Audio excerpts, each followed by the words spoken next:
When they found Oscar, he could barely move and didn't respond to anything around him. But once he got home, he immediately showed a strange habit no one could quite explain. It all started with one unexpected meeting. Oscar was found by volunteers at an animal control center.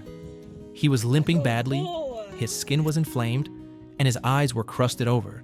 His ears had been cropped, and he looked completely shut down, like he had stopped expecting anything from the world.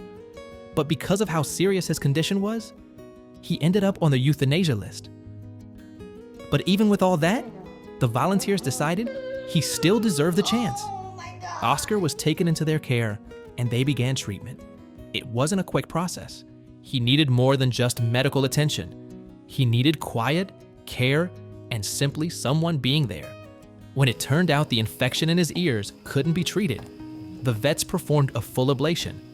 After the surgery, Oscar had almost completely lost his hearing.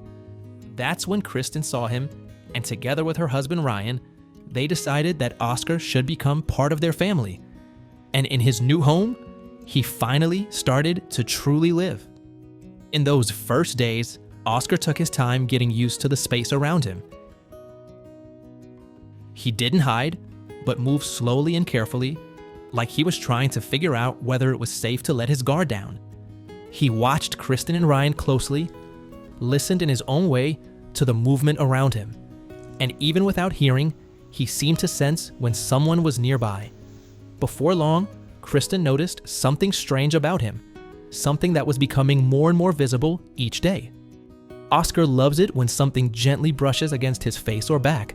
Curtains, leaves, bits of yarn, he walks through them slowly, almost like he's savoring every touch. Kristen called it slothing. It's how he unwinds and feels good in his own way. Over time, it became clear this wasn't just a habit. It was part of who he was, and he deserved more than just random curtains along the way. To let Oscar enjoy slothing whenever he wanted, Kristen set up special slothing posts, hanging yarn and tassels in doorways, along walls, even near the couch. Ryan built him a slothing zone in the backyard filled with leaves.